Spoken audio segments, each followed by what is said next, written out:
मेरा वैम्पायर हरम हर चीज पर हावी हो जाएगा। अध्याय 41, वह शैतान बेहतर है जिसे आप जानते हैं। पिछला। अगला। तीनों पिशाच लिफ्ट से टी-मैक्स बिल्डिंग की तीसरी मंजिल पर चढ़ गए। लिफ्ट की धीमी गूंज और हर मंजिल से गुजरते समय होने वाली हल्की घंटियां इजरा के मन में उनके पिछले वार्तालापों के बाद से ही भरे उद्देश्य की भावना को रेखांकित कर रही थी। वह ओलिविया और जेन के पीछे पीछे चला गया, जो उसे एक बड़े चमकदार रोशनी वाले डिपार्टमेंटल स्टोर पर ले गए जो उच्चस्तरीय कपड़ों में विशेषज्ञता रखता था। प्रवेश द्वार पर एक सेल्सगर्ल ने विनम्रतापूर्वक मुस्कुराते हुए उनका स्वागत किया। शुभ संध्या। आज मैं आपकी क्या मदद कर सकती हूँ? हम खुद ही खरीदारी कर लेंगे, ओलिविया ने उसे दूर जाने का इशारा किया। जेन ने बिना समय बर्बाद किए उसने इजरा का हाथ पकड़ा और उसे पुरुषों के सेक्शन में खींच लिया। हमें तुम्हारे लिए कुछ नए कपड़े लाने हैं, उसने कहा। उसकी आंखें उत्साह से चमक रही थीं। इजरा को विरोध करने का मौका ही नहीं मिला क्योंकि जेन ने उसके सामने अलग अलग शर्ट तानना शुरू कर दिया, उसे आलोचनात्मक नजर से नापने लगा। उसने शर्ट और जैकेट को एक तरफ फेंक दिया, जैसे कि वह पहले भी कई बार ऐसा कर चुका हो। यह कैसा रहेगा? जेन ने चमकदार सिक्कों और धातु की कीलों से सजी एक आलीशान हुडी को उठाते हुए कहा। यह एक बोल्ड स्टेटमेंट पीस था, लेकिन यह अव्यवहारिकता की चीख लगाता था। इजरा ने अपना सिर हिलाया और हंसने लगा। मुझे लगता है कि मैं इस पर विचार नहीं करूंगा, जनरल। जेन ने मुंह बनाया, लेकिन उसकी आंखों में एक चंचल चमक थी। ठीक है, बोरिंग बनो, उसने चिढ़ाते हुए कहा। खुश होकर ओलिविया ने बीच में कहा, शायद हमें इजरा को खरीदारी करने के लिए छोड़ देना चाहिए, जबकि हम खुद ही तलाश कर लें। लगता है कि उसे स्टाइल का अच्छा ज्ञान है। ठीक है, जेन ने नरमी दिखाते हुए इजरा को एक नकली सलामी दी। चलिए, मिस्टर प्रिंस, हमें दिखाइए कि आपके पास क्या है। इजरा मुस्कुराया और आराम के लिए आभारी होकर अलमारियों को खंगालना शुरू कर दिया। उसने विभिन्न विकल्पों को देखा, अपनी पसंद के कपड़े खोजने में समय लगाया। आखिरकार उसने कुछ कपड़े चुने और चेंजिंग रूम की ओर चल पड़ा। कुछ मिनटों के बाद वह बाहर निकला। उसने एक अच्छी तरह से फिट की हुई टी-शर्ट, स्टाइलिश पैंट और एक ओवरकोट पहना हुआ था जो उसके पहनावे में एक परिष्कार का स्पर्श जोड़ रहा था। उसने खुद को आईने में देखा, लगभग उस प्रतिबिंब को पहचान नहीं पाया जो उसे घूर रहा था। यह उस समय की तरह नहीं था जब वह इंसान हुआ करता था। अब जब उसने ट्रैकसूट छोड़ दिया था, तो उसके कपड़ों ने उसकी शक्ल बदल दी थी, जिससे वह एक पॉलिश और आत्मविश्वासी लुक पा रहा था। इजरा ने खुद को और करीब से देखा, एक तरफ से दूसरी तरफ मुड़ते हुए। फिटिंग एकदम सही थी, स्टाइल आधुनिक लेकिन कालातीत था। उसने अपने बालों में हाथ फेरा, बदलाव पर आश्चर्यचकित हुआ। वह किसी फिल्म स्टार की तरह लग रहा था, जो सुर्खियों में रहना चाहता था, न कि कोई सामान्य व्यक्ति जिसे हाल ही में पिशाचों और प्राचीन पदानुक्रमों की दुनिया में धकेल दिया गया हो। इजरा जब शीशे में खुद को निहार रहा था, तो उसने अपने पीछे एक हल्की सी हंसी सुनी। शीशे के प्रतिबिंब का उपयोग करते हुए उसने कुछ फीट दूर एक जानी पहचानी महिला को खड़ा देखा। वह एक लहराती हुई सफेद पोशाक पहने हुए थी, उसका चेहरा लाल दुपट्टे से आंशिक रूप से छिपा हुआ था। उसकी पूरी उपस्थिति सुंदरता और शालीनता से भरपूर थी, एक आभा जो पूरी तरह से सांसारिक थी। इजरा की आंखें पहचानते ही चौड़ी हो गईं। वह जानता था कि वह कौन थी, लेकिन वह यह नहीं बता पाया कि वह कौन थी। वह फूलों की दुकान की 3 लड़कियों में से एक थी, तीनों ने टारगेट की नीलामी के दौरान उस पर बोली लगाई थी। वह उसकी ओर मुड़ा, उसकी आवाज अनिश्चित थी। स्टेफनी। महिला फिर से खिलखिलाकर हंसने लगी, उसकी आंखें खुशी से चमक रही थी। तुमने सही अनुमान लगाया, है ना? इजरा ने सिर हिलाते हुए उसकी ओर देखा, उसके होठों पर शर्मीली मुस्कान थी। स्टेफनी ही एकमात्र नाम है जो मुझे याद है। स्टेफनी ने अपना नाजुक हाथ बढ़ाया, उसकी आंखें कभी भी उसकी आंखों से नहीं हटी। अच्छा, अब तुम्हें पक्का पता चल गया है। तुम्हें फिर से देखकर अच्छा लगा, इजरा। उसकी आंखें नाजुक एम्बर थीं। उसे आश्चर्य हुआ कि उसकी आंखें कितनी भावपूर्ण थीं। वह बता सकता था कि वह अपने निचले चेहरे को ढकने के बावजूद मुस्कुरा रही थी। उसने उसका हाथ थाम लिया, उसकी उंगलियां जरूरत से ज्यादा देर तक उसके हाथ पर टिकी रहीं। तुमसे मिलकर अच्छा लगा, स्टेफनी। उसने नीलामी में हिस्सा लिया था, लेकिन दूसरे बोलीदाताओं की तुलना में उसके साथ उसका भाग्य स्वर्ग जैसा होता। स्टेफनी ने अपना सिर थोड़ा झुकाया, उसकी नजर थोड़ी गहरी थी। तो तुम पागल एक्स से बच गए? इजरा ने हंसते हुए सिर हिलाया। हाँ, यह आसान नहीं था, लेकिन हमने यह कर दिखाया। मुझे खुशी है कि तुमने ऐसा किया। स्टेफनी की आंखें मुस्कुराहट में सिकुड़ गईं और वह एक कदम और करीब आ गई। उसकी आवाज एक चंचल फुसफुसाहट में धीमी हो गई। तुम उससे भी बेहतर दिख रही हो जितना मुझे याद है। इजरा को उसके शब्दों से गर्मजोशी का एहसास हुआ। जब वे बातचीत कर रहे थे, स्टेफनी उसके साथ फ्लर्ट करती रही, उसकी तारीफें और चंचल स्पर्श उसके अंदर रोमांच भर रहे थे। उसकी मौजूदगी में कुछ ऐसा था जो उसे आकर्षित कर रहा था, कुछ ऐसा जिससे किसी और चीज पर ध्यान केंद्रित करना मुश्किल हो रहा था। तो, तुम यहां क्यों आए हो? एजरा ने सचमुच उत्सुकता से पूछा। स्टेफनी ने कंधे उचका दिए, उसकी आंखें शरारत से चमक रही थीं। बस खरीदारी कर रही थी। और फिर मैंने तुम्हें देखा, बहुत सुंदर और रहस्यमयी लग रही थी। एजरा हंसा। अच्छा, शुक्रिया। तुम खुद भी इतने बुरे नहीं दिखते। स्टेफनी हंसी। हम बाद में एक गिलास ब्लड वाइन क्यों न पिए? सिर्फ तुम और मैं, उसने अपनी पलकें झपकाईं। एजरा ने मना करने के लिए अपना मुंह खोला, लेकिन जेन और ओलिविया के कोने से मुड़ने पर उसे बीच में ही रोक दिया गया। उनकी नजरें तुरंत एजरा और स्टेफनी पर टिक गईं। जेन की आंखें सिकुड़ गईं, उसके चेहरे पर जलन की एक झलक दिखाई दी। यहां क्या हो रहा है? जेन ने गुर्राते हुए कहा, उसकी आवाज हवा में चाकू की तरह चुभ रही थी। क्या तुम हमारे आदमी को चुराने की कोशिश कर रही हो? स्टेफनी थोड़ा पीछे हटी, उसका चंचल व्यवहार फीका पड़ गया। ओह, मैं क्यों करूंगी? मैं तो बस एक पुराने दोस्त से मिलने जा रही हूं, उसने कहा, उसका स्वर अभी भी हल्का था लेकिन थोड़ी सावधानी के साथ। ओलिविया की नजर एजरा और स्टेफनी के बीच घूम रही थी, उसका हाव भाव समझ में नहीं आ रहा था। एजरा, हमें चलना चाहिए। एजरा ने हवा में तनाव महसूस करते हुए सिर हिलाया। चलो, वह सहमत हो गया। जब वे मुड़े तो जनरल ने उनसे पूछा, उसका सौदा क्या है? वह अकेले में एक गिलास ब्लड वाइन पीना चाहती थी। मुझे यकीन है उसने ऐसा किया होगा, जनरल ने उदास स्वर में कहा। ओलिविया और जेन, अपनी अपनी पसंद की चीजों से भरी हुई, उसे ऊपर से नीचे तक देख रहे थे। जेन की आंखें प्रशंसा में चौड़ी हो गईं। वाह, एजरा, तुम बहुत अच्छे से साफ हो गए हो। उस राक्षसी चीज से बेहतर है, जिसमें जनरल तुम्हें फिट करना चाहता था। ओलिविया ने सहमति में सिर हिलाया, उसके होंठ आधी मुस्कान में फड़क उठे। तुम बहुत अच्छी लग रही हो। एक पिशाच राजकुमार के लिए बिल्कुल उपयुक्त। क्या आप लोग पिशाच राजकुमार वाली बात बंद करोगे? नहीं, जेन मुस्कुराया। फिर भी स्वादिष्ट लग रहा है। एजरा ने मुस्कुराते हुए आत्मविश्वास की लहर महसूस की। धन्यवाद। यह अलग लगता है, लेकिन अच्छे तरीके से। वे चेकआउट की ओर बढ़े, पहले से मौजूद सेल्स गर्ल उनकी खरीदारी में सहायता कर रही थी। जब वे बैग हाथ में लेकर दुकान से बाहर निकले, तो ओलिविया ने अचानक कहा, क्या आप जानते हैं कि उन्हें फूलों की दुकान वाली लड़कियां क्यों कहा जाता है? क्या? स्टेफनी। हाँ। स्टेफनी, ओलिविया ने एक बार सिर हिलाया। फूलों की दुकान वाली लड़कियां सिर्फ एक चीज के लिए जानी जाती हैं। वे फूलों की दुकान चलाती हैं जो भाड़े की एजेंसी के तौर पर भी काम करती है। वे हत्या करने में माहिर हैं, खास तौर पर पौधों से मिलने वाले जहर के इस्तेमाल में। वे मानव और पिशाच दोनों को मार देते हैं। बस हाथ का एक स्पर्श और आप मर जाते हैं।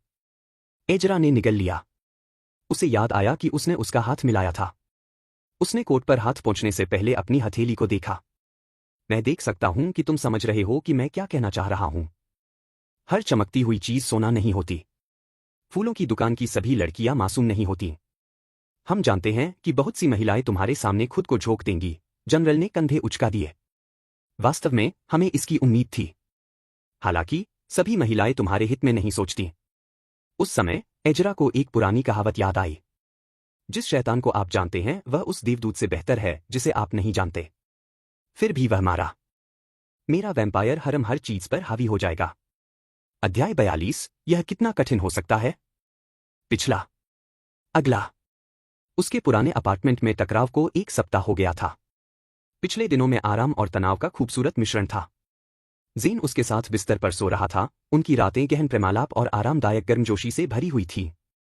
दूसरी ओर, ओलिविया व्यस्त थी, अक्सर लंबे समय के लिए बाहर जाती थी और अपनी आंखों में थका हुआ लेकिन दृढ़ निश्चयी भाव लेकर लौटती थी। एजरा ने ओलिविया से कुछ नकदी हासिल कर ली थी, जो उसके मासिक कर्ज का भुगतान करने के लिए पर्याप्त थी। ऐसा करना उसे अच्छा लगा। उसने ब्लैक एक्स गैंग के कुछ सदस्यों का पीछा करना भी शुरू कर दिया था, ताकि उनसे जानकारी जुटाई जा सके। ओलिविया ने जोर देकर कहा था कि वह ऐसा एक और परीक्षण के तौर पर करे। उनसे मिली सबसे चौंकाने वाली खबर यह थी कि हेड्रॉनकिन उसका खून चूस रहा था, और उसके मन में एक ऐसी रंजिश थी जो हर गुजरते दिन के साथ बढ़ती जा रही थी। एजरा ने संतुष्टि की सांस ली और अपनी पुरानी होवरकार को काउंट ग्रिफिन के अभयारण्य की ओर ले गया। मुझे कभी नहीं पता था कि मैं पिशाच बनकर इतना आनंद लूंगा। उसने अपनी कार स्टार हाइट्स होटल के बाहर पार्क की, इमारत उसके ऊपर मंडरा रही थी। होटल आधुनिक विलासिता और पुरानी दुनिया के आकर्षण का मिश्रण था। अब जब उसने इसके बारे में सोचा, तो यह थोड़ा स्पष्ट था कि होटल एक पिशाच का था। उन्हें बिना किसी कारण के हर चीज को पुराना बनाना पसंद है। इजरा ने गहरी सांस ली और काउंट ग्रिफिन के सिंहासन कक्ष की ओर जाने वाले गलियारों से होते हुए अंदर चला गया। वह यहां पहले सिर्फ एक बार आया था लेकिन उसे रास्ता याद था। सिंहासन कक्ष के प्रवेश द्वार पर उसकी मुलाकात जेन और ओलिविया से हुई। उसे देखते ही जेन की आंखें चमक उठीं, जबकि ओलिविया की निगाहें ज्यादा आलोचनात्मक थीं। तुम देर से आए हो, ओलिविया ने कहा, उसकी आवाज में झुंझलाहट का भाव था। इजरा ने क्षमायाचना करते हुए कंधे उचकाए। माफ करना, मैं रुक गया। इससे पहले कि वे कुछ और कह पाते, सिंहासन कक्ष का दरवाजा खुला और एक व्यक्ति बाहर आया। अगर इजरा का दिल अभी भी धड़क रहा होता, तो पिशाच को पहचानते ही उसकी धड़कन रुक जाती। सोलोमन काउंटी के मलाची। मालाची हमेशा की तरह छोटा और शत्रुतापूर्ण आभा बिखेरता हुआ खड़ा था। अपने पारंपरिक काले ट्रेंच कोट में सजे, उसके सिर पर उसकी बॉलर हैट रखी हुई थी, जिससे उसके चेहरे पर अस्वाभाविक रूप से गहरी छाया पड़ रही थी, जिससे केवल उसकी चमकती लाल आंखें ही दिखाई दे रही थीं। कमरे में मौजूद हर कोई स्तब्ध रह गया, हवा में तनाव की चिंगारी फूट रही थी। जेन और ओलिविया तनाव में थे, संभावित लड़ाई के लिए तैयार थे। केवल इजरा अपने हाथों को जेब में डाले हुए मलाची की ओर देखकर मुस्कुराता हुआ खड़ा था। हाय मलाची, तुम कैसे हो? हमें अपनी बातचीत खत्म करने का मौका नहीं मिला, है ना? हालांकि इजरा दुनिया को दिखाने के लिए शांत था, लेकिन वह अपनी मांसपेशियों को कसता हुआ महसूस कर सकता था। उसकी इंद्रियां तेज हो रही थीं क्योंकि वह आगे आने वाली किसी भी चीज के लिए तैयार था। वह मूर्ख नहीं था। उसे मलाकी को हराने की अपनी क्षमता पर भरोसा था, लेकिन वह यह भी जानता था कि अति आत्मविश्वास कितना घातक हो सकता है। मलाकी की नजरें उन पर घूम गईं, इजरा पर टिकी रहीं, ऐसी नजर जो गणनापूर्ण और अस्थिर दोनों थी। इजरा को अपनी पिछली मुठभेड़ याद आ गई, वह लड़ाई जिसमें लगभग उसकी जान चली गई थी। एक पल के लिए कमरे में सन्नाटा छा गया, हर कोई चाकू की धार पर खड़ा था। फिर, बिना कुछ कहे, मलाकी मुड़ा और चला गया, उसके कदमों की आवाज हॉल में गूंज रही थी। तनाव बना रहा, लेकिन तत्काल खतरा टल गया था। इजरा ने एक सांस छोड़ी, जिसका उसे एहसास नहीं था कि वह उसे रोके हुए था। जेन थोड़ा शांत हुआ, लेकिन उसकी आंखें सतर्क बनी रहीं। ओलिविया ने मलाकी की पीछे हटती हुई आकृति को तब तक देखा जब तक वह नजरों से ओझल नहीं हो गया। यह बहुत करीब था, जेन ने धीमी आवाज में कहा। हाँ, लेकिन सबसे महत्वपूर्ण बात यह है कि वह यहां क्या कर रहा था। ओलिविया ने सिर हिलाया, उसकी अभिव्यक्ति गंभीर थी।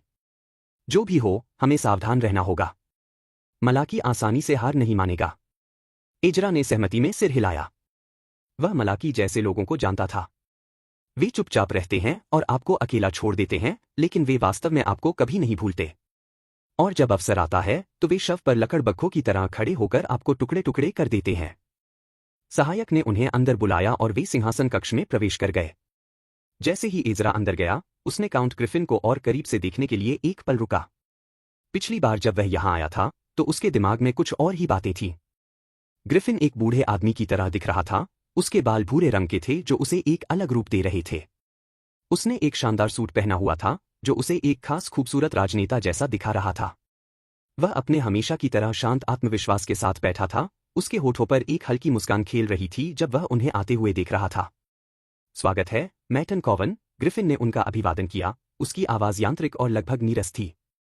इजरा, ओलिविया और जेन उसके सामने खड़े थे, उनके चेहरे पर ध्यान था। ग्रिफिन की नजर इजरा पर कुछ देर तक टिकी रही, फिर उसने फिर से बात की। क्या आप युवा जानते हैं कि काउंट सोलोमन इजरा को सौंपने के लिए मुझे बड़ी रकम और प्रभाव देने को क्यों तैयार है? तीनों में एक अजीब सी हलचल मच गई। ओलिविया ने सिर हिलाते हुए कहा, नहीं, हम ऐसा नहीं करते। बहुत सारा पैसा और प्रभाव?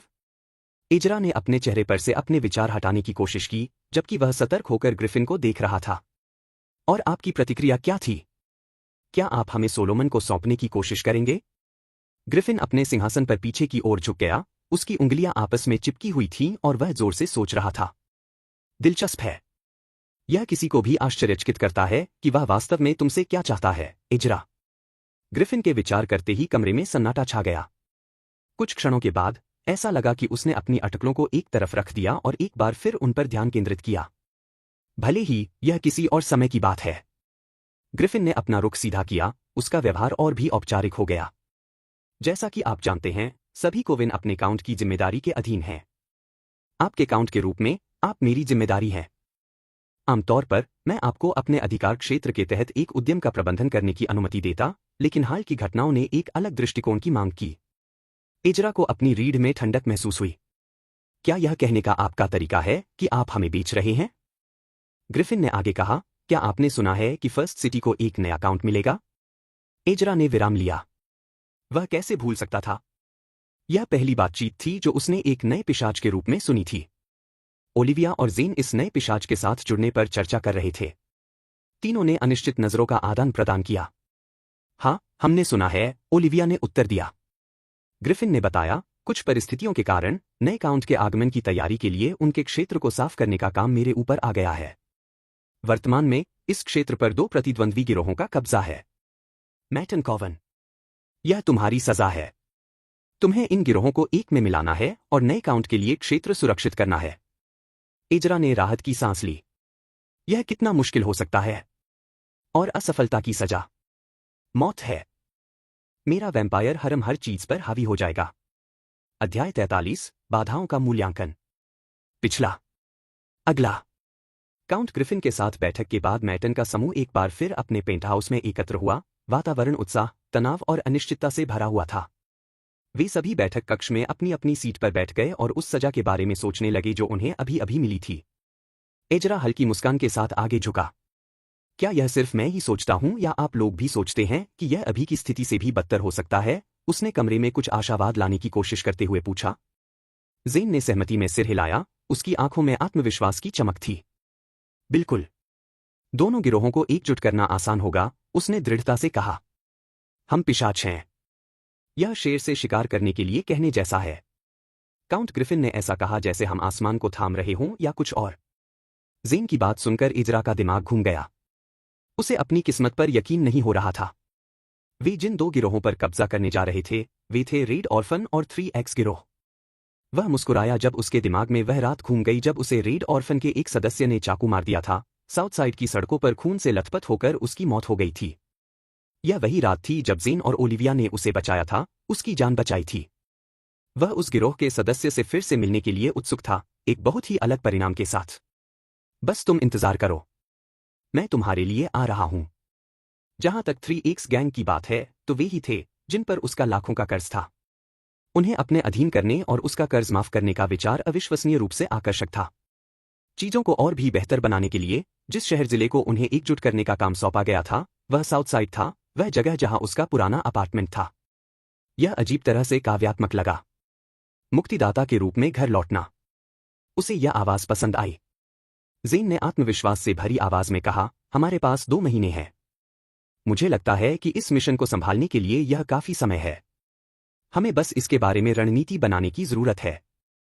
यहां हमारे ऑरा का कुछ इस्तेमाल, वहां कुछ सार्वजनिक पिटाई और फिर हमारा काम हो गया। आसान। ओलिविया, जो चुपचाप सुन रही थी, ने अपना सिर हिलाया। यह एक सजा है, जनरल। इसे मुश्किल बनाने के लिए डिजाइन किया गया है। यह मिशन जितना आप सोच रहे हैं, उससे कहीं ज्यादा मुश्किल है। ज़ेन ने हल्की, बेफिक्री भरी आवाज में हंसते हुए कहा, 2 इंसानों के गिरोहों को एक करने में इतनी मुश्किल क्या हो सकती है? ओलिविया भी हंस पड़ी, लेकिन उसकी हंसी हास्यहीन और गहरी थी। मिशन पूरा करने का मतलब है गैंगवार शुरू करना। एजरा और ज़ेन दोनों ने उसकी ओर देखा, उनके चेहरों पर उलझन साफ झलक रही थी। एजरा ने भौहें उठाईं। क्या हमारे आभामंडल का उपयोग किसी भी लड़ाई को रोकने के लिए पर्याप्त नहीं होना चाहिए? ओलिविया ने आह भरी और आगे झुकी, उसकी अभिव्यक्ति गंभीर थी। इसके बारे में सोचो। साउथ साइड वर्तमान में किसी की भूमि नहीं है। यह सिटी लॉर्ड का है। इस पर कोई काउंट शासन नहीं करता है, जिसका अर्थ है कि कुछ पिशाचों का वहां हित है। गिरोहों को एकजुट करने से संतुलन बिगड़ जाएगा और ये पिशाच भड़क जाएंगे। वह रुकी और अपने शब्दों को समझने की कोशिश की। इस बात की बहुत अधिक संभावना है कि इन गिरोहों में छिपे हुए पिशाच मालिक हों। यह लगभग निश्चित है। मुफ्त जमीन का मतलब आखिरकार मुफ्त पैसा ही होता है। एजरा को लगा कि ओलिविया जो कह रही थी, उसे समझकर उसकी रीढ़ में ठंडक दौड़ गई। दूसरे पिशाचों का सामना करने का विचार उसके शुरुआती विचारों में नहीं था। क्या होगा अगर गिरोहों में से एक अन्य 2 काउंट्स का हो? वह जानता था कि वह अब मजबूत है, लेकिन उसे अभी भी यकीन नहीं था कि वह कितना मजबूत है। क्या मैं 2 काउंट्स का सामना कर सकता हूं, जैसा कि मैं अभी हूं? कुछ उसे बता रहा था कि वह नहीं कर सकता। ओलिविया ने आगे कहा, ये पिशाच मालिक बिना किसी लड़ाई के अपने गिरोहों से अलग नहीं होंगे। उन्होंने इन मानव गिरोहों के इर्द गिर्द अपनी शक्ति संरचना और आजीविका का निर्माण किया है। वे सिर्फ इसलिए नहीं छोड़ेंगे क्योंकि हम आ गए और इसकी मांग की। एजरा और ज़ेन को एक साथ ही समझ आ गई। वह वापस बैठ गया और इस बारे में सोचने लगा। क्या उन्हें साउथसाइड नहीं छोड़ देना चाहिए जब उन्हें पता चले कि यह खुद सिटी लॉर्ड का मिशन है? यह इतना आसान नहीं है, ओलिविया ने उसकी आंखों में देखा। काउंट ग्रिफिन को यह पता है। वह अकेले इसे संभाल नहीं सकता। इसीलिए उसने हमें सजा दी। इसका मतलब है कि अन्य दो में से एक मामला भी शामिल है। बकवास। एजरा ने हवा में देखा। उसे ऐसे पिशाचों का सामना करना पड़ेगा जिनकी ताकत के बारे में उसे पता नहीं है। शक्तिशाली पिशाच। उसने सीखा था कि सभी काउंट स्तर के पिशाच वास्तविक काउंट नहीं थे। कुछ लोग विषय या कोविन नेता थे। वह रुक गया। चुनौतियों के बावजूद उसे आत्मविश्वास की लहर महसूस हुई। चिंता मत करो, मेरे पास वेलारिन है, उसने उन्हें आश्वस्त किया। उसकी आवाज स्थिर थी। अभी तक यह सिटी लॉर्ड नहीं है, मैं उनका एक के बाद एक सामना कर सकता हूं। ओलिविया ने अपना सिर हिलाया, उसकी अभिव्यक्ति गंभीर थी।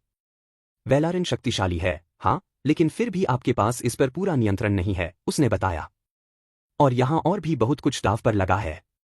आप कुछ पूरी तरह से चूक रहे हैं। मैं क्या भूल सकता हूं? मुझे उम्मीद थी कि आप सभी को यह पता होगा, एजरा। गैंगवार का निश्चित रूप से साउथसाइड में रहने वाले आम लोगों पर प्रभाव पड़ेगा। एजरा सदमे में जम गया। मैंने इस पर विचार क्यों नहीं किया? उसके विचार साउथसाइड में बिताए दिनों की ओर लौट गए। यह बहुत पहले की बात नहीं है। गैंग हिंसा के दौर के दौरान तनाव और भय से भरा समय था। उसे याद आया कि वह लगातार बेचैन रहता था, हर तेज आवाज सुनकर वह उछल पड़ता था, सड़कों पर चलने में उसे बेचैनी होती थी, जो कभी भी अराजकता में बदल सकती थी। उसे एक खास दिन याद आ गया जब एक पड़ोसी गैंग की लड़ाई में गोलीबारी में फंस गया था। उस आदमी की डरी हुई चीखें, फुटपाथ पर बहता खून, वे यादें उसके दिमाग में बस गई थीं। वह कैसे भूल गया था? मिशन के बारे में उसका उत्साह ठंडा पड़ने लगा क्योंकि वह वापस बैठा था। वह हर चीज को एक खेल की तरह ले रहा था, यह भूल गया कि उसके कार्यों के वास्तविक दुनिया में परिणाम होंगे। धिक्कार है। उसने अपने हाथों को देखा। मैं क्या बन रहा हूं? ओलिविया की आवाज ने उनके विचारों को तोड़ते हुए उन्हें वर्तमान में वापस ला दिया। हमें जो करने की जरूरत है वह है संपार्श्विक क्षति को कम करना और नागरिकों की रक्षा करना, उसने जोर दिया। हम अपने कार्यों के कारण निर्दोष लोगों को चोट पहुंचाने की अनुमति नहीं दे सकते। एजरा खड़ा हुआ और पेंटहाउस की खिड़की के पास चला गया, फर्स्ट सिटी के क्षितिज को घूरते हुए। शहर की रोशनी सितारों के समुद्र की तरह चमक रही थी। ऐसा लगा जैसे हर रोशनी साउथसाइड से एक आत्मा थी जो उसे आरोप लगाते हुए घूर रही थी। उसे लगा कि उसके कंधों पर एक भारी जिम्मेदारी आ गई है। हमारे पास क्या विकल्प है? उन्होंने निराशा भरी आवाज में पूछा। असफलता की सजा मौत है। ओलिविया खिड़की पर उसके साथ आ गई और उसकी पीठ पर हाथ रखा। कोई नहीं, उसने जवाब दिया। हमें यह करना है, लेकिन हमें इसे सही तरीके से करना है। साउथसाइड के लोगों का जीवन हम पर निर्भर करता है। जेन, जो असामान्य रूप से चुप थी, खिड़की पर उनके साथ आ गई। वह इजरा के दूसरी तरफ खड़ी थी। ठीक है, उसने कहा, उसकी आवाज दृढ़ थी। हम यह काम साथ साथ करते हैं और हम इसे सही तरीके से करते हैं। कोई शॉर्टकट नहीं, कोई अनावश्यक जोखिम नहीं। हाँ, इजरा ने अपनी बाहें पार की। हम इसे सही करते हैं। मेरा वैम्पायर हरम हर चीज पर हावी हो जाएगा। अध्याय 44, रसातल की गूंज। पिछला। अगला। जिस क्षण इजरा ने अपनी आंखें खोलीं, उसे पता चला कि वह स्वप्न में था।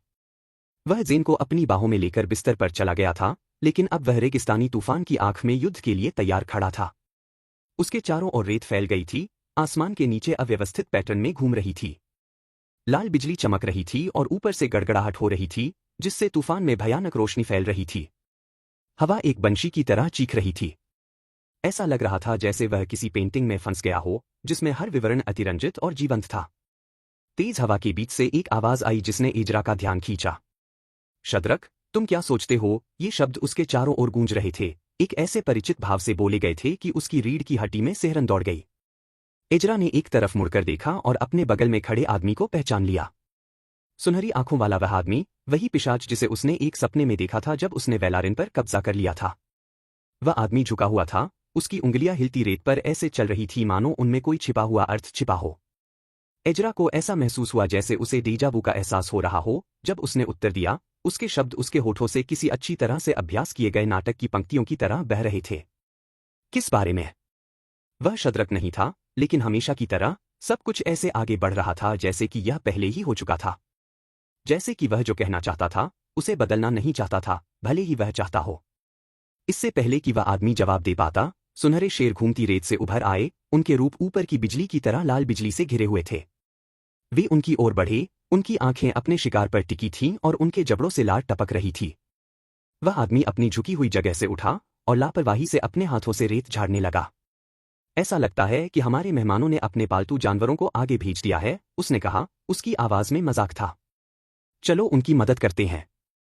इजरा ने आह भरी, आसन युद्ध को स्वीकार कर लिया और उस आदमी के पीछे पीछे चला, जो मुस्कुराता हुआ शेरों की ओर बढ़ गया।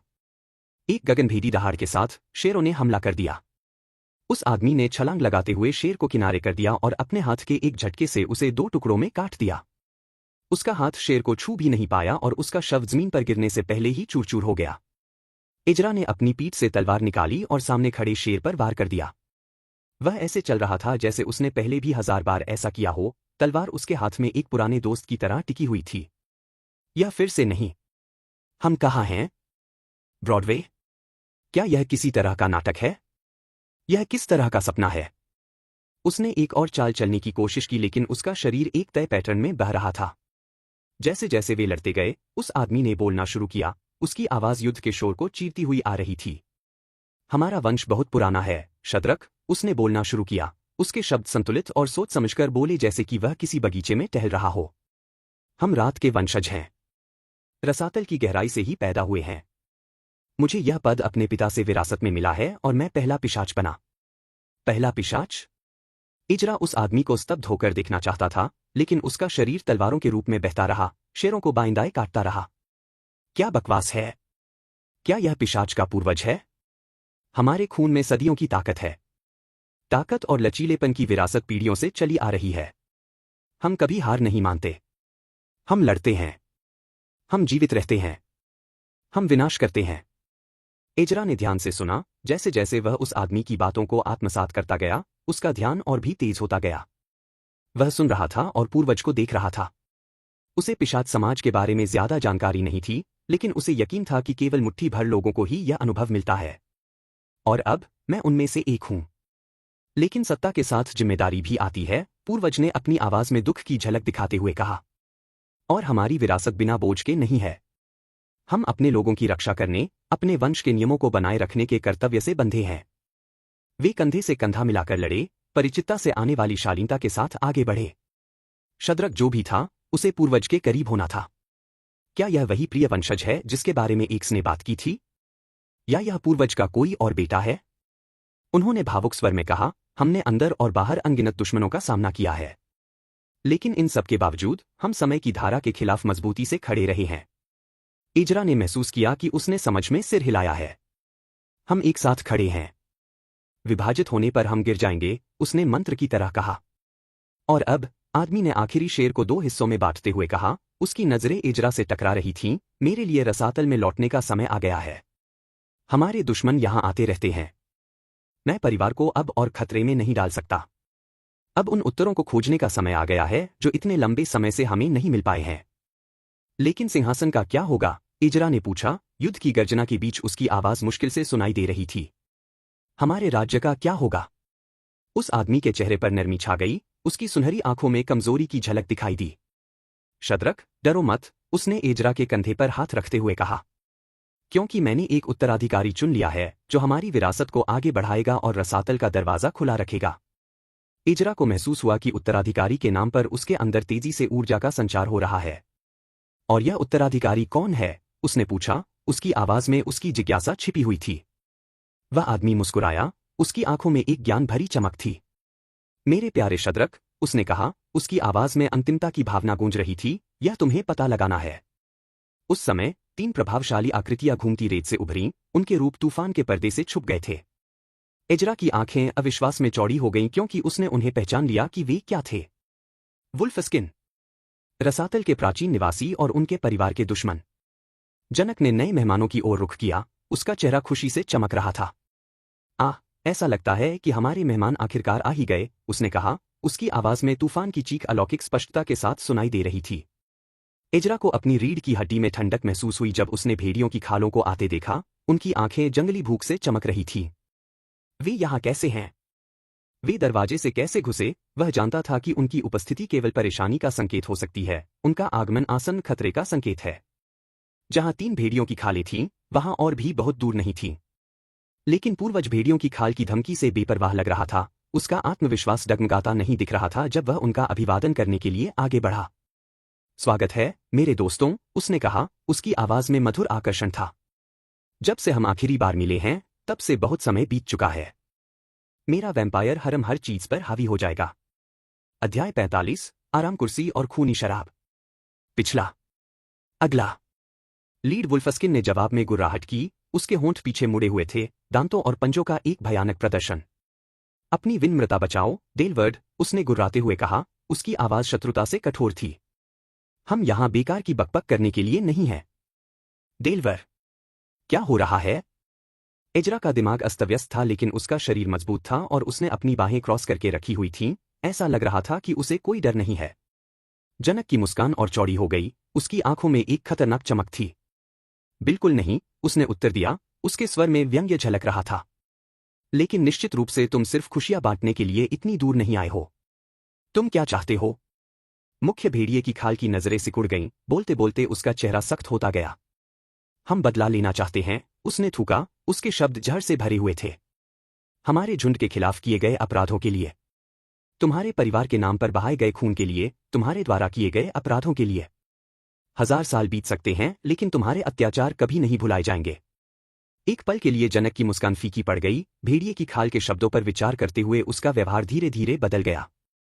लेकिन फिर, एजरा को आश्चर्य हुआ, उसने धीरे से ठहाका लगाया, एक ऐसी आवाज जिसने उसकी रीढ़ की हड्डी में सिहरन पैदा कर दी। बदला, तुम कहते हो, आदमी ने सोचा, उसकी आवाज में मजा भर आया। कितना अजीब है। लेकिन मुझे बताओ, मेरे प्यारे भेड़िए, तुम्हें क्या लगता है कि तुम हमारे खिलाफ खड़े हो सकते हो? मुख्य भेड़िए की खाल जनक की ताना मारने वाली आवाज से भड़क उठी, उसके पंजे मुश्किल से नियंत्रित क्रोध से मुड़े हुए थे। हम तुम्हारी खोखली धमकियों से नहीं डरेंगे, दिलवर, उसने गुर्राते हुए कहा, उसकी आवाज गुर्राहट में बदल गई। हम अपना बदला लेंगे, किसी न किसी तरह। लेकिन इससे पहले कि भेड़िए की खाल अपनी बात कह पाती, जनक का चेहरा सख्त हो गया, उसकी सुनहरी आंखें अचानक चमक उठीं। ठीक है, तो फिर, उसने धीमी और खतरनाक आवाज में कहा। खेल शुरू हो जाए। अचानक एजरा चौंक कर जाग गया, उसकी ऊर्जा उसके अंदर से बह रही थी और वह सपने के बचे हुए अवशेषों को बाहर निकालने की कोशिश कर रहा था।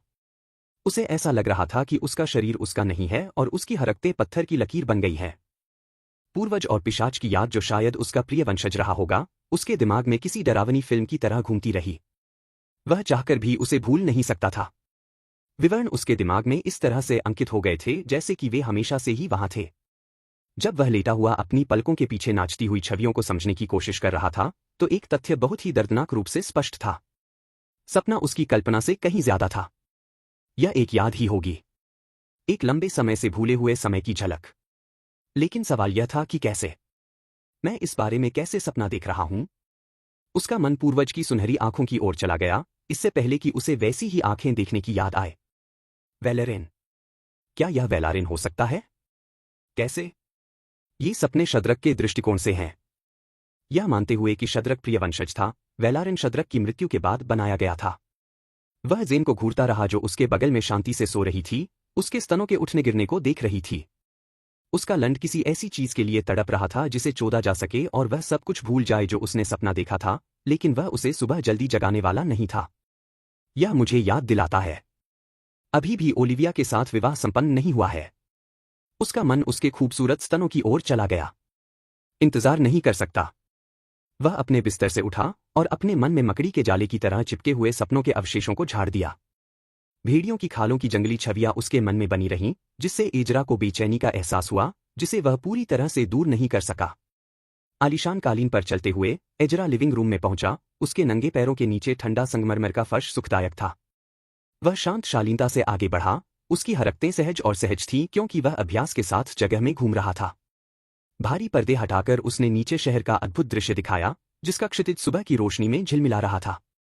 संतुष्टि की सांस लेते हुए एजरा खिड़की के पास बड़े आकार की कुर्सी पर बैठ गया। जैसे ही वह जागती दुनिया को देख रहा था, उसे शांति का एहसास हो रहा था। उसने पास की मेज पर रखे क्रिस्टल डिकेंटर को उठाया, अपने लिए ब्लड वाइन का एक बड़ा गिलास डाला और उसकी समृद्ध, मिट्टी जैसी खुशबू का आनंद लिया। जैसे ही उसने एक घूंट लिया, गर्म, तांबे जैसा तरल उसके होश उड़ा रहा था। एजरा के विचार भटक गए। मैं ही क्यों? उसने खुद से पूछा। क्या सपने में कोई छिपा हुआ संदेश है या यह कोई सामान्य घटना थी? क्या मेरे और पूर्वज के बीच कोई संबंध है? वैलेरिन ने अपने पेट में खर्राटे लिए। इसे मिटा दो। निश्चित रूप से है। इससे भी महत्वपूर्ण बात यह है कि पूर्वज मूल रूप से इस दुनिया से नहीं है। उसने अपनी ठोड़ी पर उंगली उठाई। रसातल। एक्स ने इसके बारे में बात की थी। दुःस्वप्न की किताब के पन्नों में से एक को उस जगह छिपा दिया गया था जहां हवा रसातल से मिलती है। माथे पर हाथ फेरते हुए उसने आह भरी। चीजें सरल क्यों नहीं हो सकती? वह अपनी कुर्सी पर जितना हो सके उतना पीछे झुक गया। उसके हाथों से शराब का गिलास लटक रहा था। कम से कम महिलाओं के सो जाने से वह थोड़ा अकेलेपन का आनंद ले सकता था। पिशाच बनने के बाद से वह ज्यादातर समय कम से कम उनमें से एक के साथ रहा था। पिशाचों को मनुष्यों जितनी नींद की आवश्यकता नहीं होती, लेकिन दुखी रहने की अपेक्षा सो जाना बेहतर है। विचारों में खोए हुए इजरा को यह ध्यान ही नहीं रहा कि सूर्य आकाश में ऊपर उठ गया है और उसकी सुनहरी किरणें तरल सोने की तरह कमरे में फैल रही हैं। सूर्य ने एक अलौकिक तरंग छोड़ी जो उसके शरीर में प्रवेश कर गई और उसके हर अंग पर आक्रमण करने की कोशिश करने लगी। उसके हृदय में गर्मी बढ़ने लगी और उसकी जीवन शक्ति ने सूर्य की ऊर्जा को बाहर धकेल दिया। अधिकांश पिशाचों के विपरीत, जो डर और घृणा के साथ सूर्य के प्रकाश से दूर भागते थे, इजरा ने इसके स्पर्श का स्वागत किया। जब यह उसके चेहरे पर पड़ा तो उसे महसूस करना अच्छा लगा। वैलेरन को पाने से पहले मेरे पास यह क्षमता थी। क्यों? उसने इन चीजों के बारे में नहीं सोचा था, लेकिन हाल ही में आए सपने के कारण उसे ऐसा करना पड़ा। मुझमें ऐसा क्या खास है? वह उठकर खिड़की के पास चला गया और नीचे शहर को जागते हुए जानवर की तरह चलते हुए देखने लगा। शायद अब मेरे लिए अपना घोंसला छोड़ने का समय आ गया है, वरना मैं अपने पंख कैसे फैलाऊंगा और कैसे उड़ूंगा? आखिरकार उसे इंसानों के संपर्क में आए हुए काफी समय हो गया था। 1 सप्ताह। सचमुच बहुत लंबा समय हो गया है। सड़कों से बहुत ऊपर, मीलों दूर एक छत के किनारे पर बैठे स्नाइपर ने अपनी राइफल की स्कोप को एडजस्ट किया। ठंडी धातु उसके गाल पर मजबूती से दबी हुई थी। वह धीरे धीरे, व्यवस्थित तरीके से सांस ले रहा था। उसकी दिल की धड़कन स्थिर थी क्योंकि वह दूर पेंटहाउस की खिड़कियों को स्कैन कर रहा था। लक्ष्य वहां था, एक कुर्सी पर बैठा हुआ, हाथ में शराब का गिलास लिए हुए। उच्च क्षमता वाले लेंस के माध्यम से वह हर विवरण देख सकता था। जिस तरह से उगते सूरज की रोशनी उसके चेहरे पर एक गर्म चमक बिखेर रही थी, उसके माथे पर हल्का सा झुर्रियां थीं। जब वह शहर को घूर रहा था, विचारों में खोया हुआ। निशानेबाज की उंगली ट्रिगर के ठीक ऊपर थी। उसके शरीर की हर मांसपेशी तैयार थी। वह कई दिनों से लक्ष्य पर नजर रख रहा था, उसकी दिनचर्या सीख रहा था, सही समय का इंतजार कर रहा था। आज सुबह सब कुछ एकदम सही तरीके से हो गया था। लक्ष्य खड़ा हो गया और खिड़की के करीब चला गया। लक्ष्य अकेला था, बेपरवाह था और स्पष्ट रूप से मरने के लिए नियत था। स्नाइपर ने अपनी सांस को स्थिर किया, लक्ष्य के दिल के ठीक ऊपर वाले स्थान पर ध्यान केंद्रित किया। एक ही शॉट से ही काम चल गया। और उसने शॉट लिया। मेरा वैम्पायर हरम हर चीज पर हावी हो जाएगा। अध्याय 46, मानवता की खोज। पिछला। अगला। हवा शांत थी, परिस्थितियां आदर्श थीं। स्नाइपर की दुनिया उसके स्कोप के क्रॉसहेयर, लक्ष्य की अस्वाभाविक रूप से स्थिर छाती तक सीमित हो गई थी। चाहे जो भी हो, उसे इसकी परवाह नहीं थी। उसे सिर्फ एक काम के लिए भुगतान किया गया था और वह सवाल पूछने के लिए नहीं था। उसने गहरी सांस ली। वह अच्छी तरह से किए गए काम की संतुष्टि, एक बेहतरीन शिकार की ठंडी दक्षता को लगभग महसूस कर सकता था। लेकिन फिर, जैसे ही उसने ट्रिगर दबाना शुरू किया, लक्ष्य हिल गया। एक तरल अनुग्रह के साथ, वह खिड़की से हट गया और अपने बगल की मेज पर शराब का गिलास रख दिया। स्नाइपर ने अपने लक्ष्य को समायोजित करते हुए, लक्ष्य की हरकतों को ट्रैक करने की कोशिश करते हुए, अपनी सांस के नीचे छाप दिया। लेकिन लक्ष्य पहले ही नजर से ओझल हो चुका था। स्नाइपर की दृष्टि की रेखा से छिपकर पेंटहाउस में और भी गहराई में गायब हो गया था। स्नाइपर की धड़कनें तेज हो गईं, उसकी हताशा बढ़ती जा रही थी। वह मिशन पूरा करने के बहुत करीब था, बस एक सांस की दूरी पर। अब उसे इंतजार करना था, तब तक इंतजार करना था जब तक कि दूसरा अवसर सामने न आ जाए। वह चुकने का जोखिम नहीं उठा सकता था, असफल होने का जोखिम नहीं उठा सकता था। एक आह भरते हुए स्नाइपर ने अपनी उंगली ट्रिगर से हटा ली। उसकी नजर अब खाली कुर्सी पर टिकी हुई थी। वह हमेशा की तरह इंतजार करेगा, छाया में छिपा हुआ, धैर्यवान और घातक। जल्दी या बाद में लक्ष्य दुनिया में वापस आ जाएगा और जब वह आएगा तो वह तैयार होगा। इजरा ने कपड़े पहनते हुए मन ही मन गुनगुनाया। सफेद ड्रेस शर्ट, काली पैंट और ओवरकोट। वे काले जूते कहाँ हैं? हा। उसने उन्हें खींच लिया। उसने खुद को आईने में देखा। वह मुस्कुराया और लगभग अपनी खूबसूरती पर झूम उठा। काश वह इंसान के तौर पर इतना ही सुंदर होता।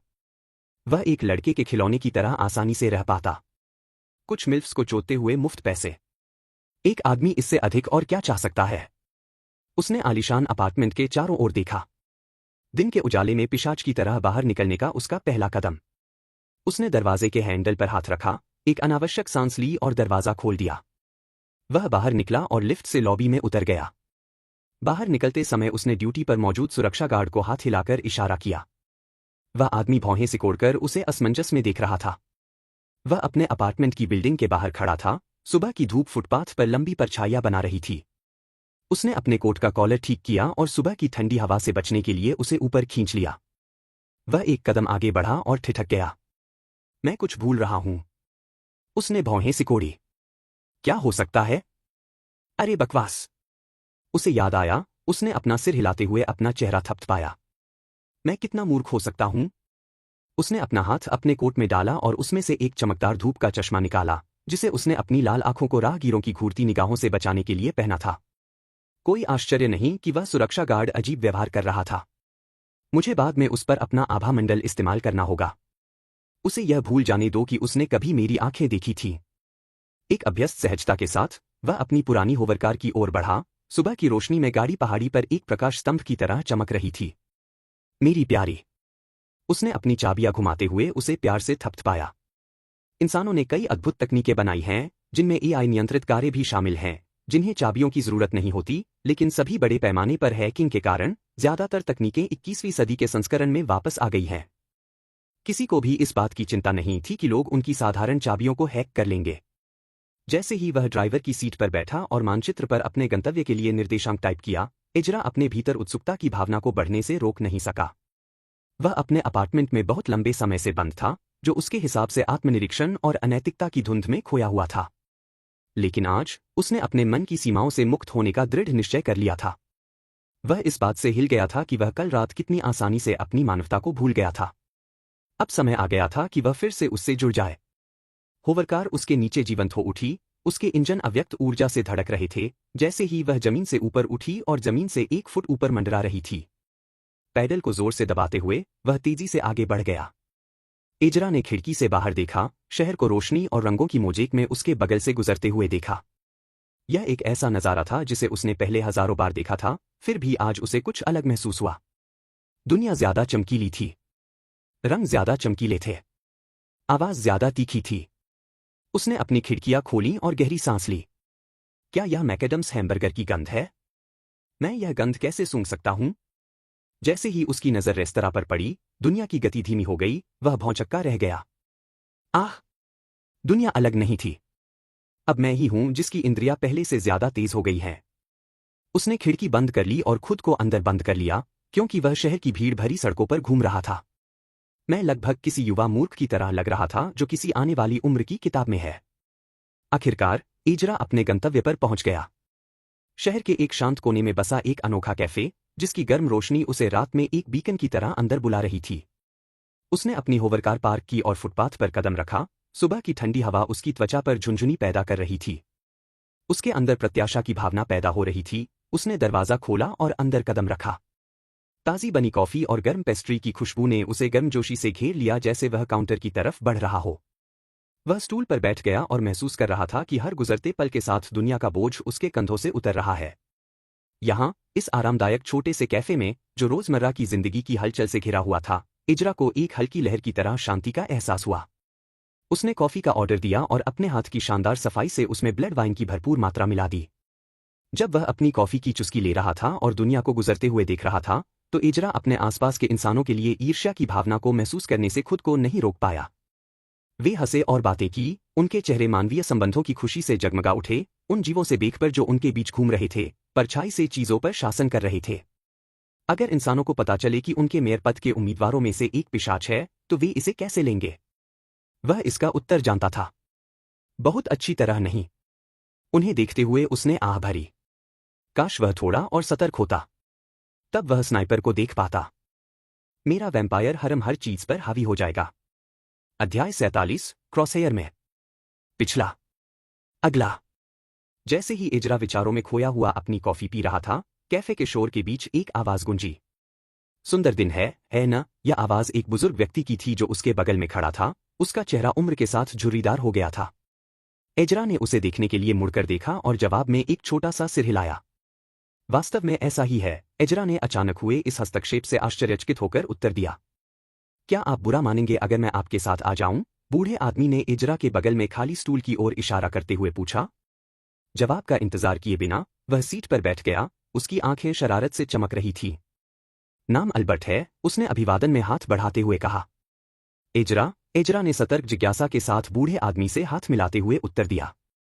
तुम्हें पता है, नौजवान, अल्बर्ट ने नरम स्वर में कहा, चाहे हालात कितने भी बुरे क्यों न हों, चीजें बेहतर हो जाएंगी। क्या? एजरा ने असमंजस में भौहें उठाईं।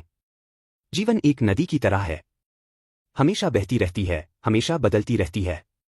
हम हमेशा यह नहीं जानते कि यह हमें कहाँ ले जाएगी, लेकिन हमें इसकी धाराओं पर भरोसा रखना चाहिए और खुली बाहों से यात्रा को गले लगाना चाहिए। ओह, ठीक है, एजरा ने सिर हिलाया। उसकी उलझन बढ़ती जा रही थी। क्या हो रहा है? उस आदमी ने बुद्धिमानी से सिर हिलाया जैसे उसने अभी अभी ज्ञान का कोई अविश्वसनीय टुकड़ा दिया हो। उसने एजरा की पीठ थपथपाई। बेटा, हार मत मानो। मेरा कौन सा हिस्सा ऐसा लग रहा था जैसे वह हार मान लेना चाहता हो? उसने खुद की तरफ देखा। क्या वह आदमी ठीक है? वह आदमी अपना खाना ऑर्डर करने के लिए वापस मुड़ा और एजरा यह पता लगाने की कोशिश कर रहा था कि क्या वह अनजाने में कोई आभा उत्सर्जित कर रहा था क्योंकि उसे समझ नहीं आ रहा था कि क्या हो रहा है। उसने कंधे उचकाए और लोगों की ओर मुड़ा जो देख रहे थे।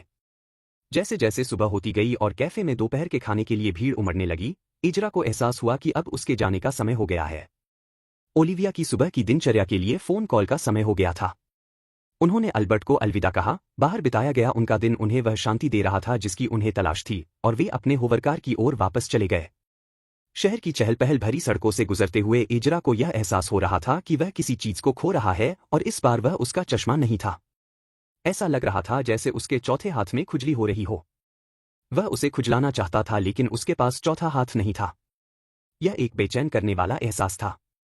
जैसे ही एजरा ने अपनी होवरकार को अपने अपार्टमेंट की बिल्डिंग के बाहर पार्क किया और फुटपाथ पर बाहर निकला, उसे एक झुंझुनी सी महसूस हुई और वह झुक गया। उसे नहीं पता था कि ऐसा क्यों हो रहा है। उसने अपने सिर के ऊपर चुपचाप कुछ सरसराहट सुनी और उलझन में इधर उधर देखने लगा। वह क्या था? स्नाइपर शहर के ऊपर चढ़कर अपनी राइफल की नोक पर नजर गड़ाए हुए था। उसका निशाना पहले भी भाग्यशाली रहा था। जब वह गोली चलाने ही वाला था, तभी उसका निशाना चूक गया था। वह वहीं बैठा रहा और पेंट हाउस में किसी भी तरह की हलचल पर नजर रखे रहा। इस बार तुम इतने भाग्यशाली नहीं होगे, उसने खुद से कहा, राइफल पर अपनी पकड़ को ठीक करते हुए। अपने सुविधाजनक स्थान से स्नाइपर ने देखा कि उसका लक्ष्य खिड़की से फिसल गया, इतनी तेजी से कि वह निशाना नहीं लगा सका। लक्ष्य ऐसा लग रहा था जैसे वह बाहर जाने के लिए तैयार था। उसने लक्ष्य के किसी भी संकेत के लिए खिड़की से बाहर देखा, इससे पहले कि उसकी सहज बुद्धि उसे अपार्टमेंट बिल्डिंग के प्रवेश द्वार पर देखने के लिए मजबूर कर दे। उसने सड़क पर लक्ष्य को देखा, जो धूप का चश्मा और एक काला कोट पहने हुए था। जब वह व्यक्ति उसकी कार में बैठ गया, तो वह दबी हुई आवाज में कोसने लगा। कार पुरानी थी, लेकिन काम कर रही थी और शहर के यातायात में घुल मिल गई थी। स्नाइपर की आंखें सिकुड़ गईं। चलो देखते हैं तुम कहाँ जाते हो, उसने फुसफुसाते हुए कहा, जल्दी से अपना सामान समेटते हुए। उसकी हरकतें सटीक और कुशल थीं। उसे पता था कि उसे पास रहना चाहिए, ताकि हमला करने का दूसरा मौका मिल सके। तेजी से आगे बढ़ते हुए वह छत से नीचे उतरा और अपनी कार में बैठ गया। उसने पहले ही लक्ष्य की होवरकार में ट्रैकर लगाने में सावधानी बरती थी, ताकि वह अपने लक्ष्य को न खो दे। तुम्हें कवर कर लिया है, उसने ट्रैफिक में निकलते समय ट्रैकर स्क्रीन पर नजर डालते हुए कहा।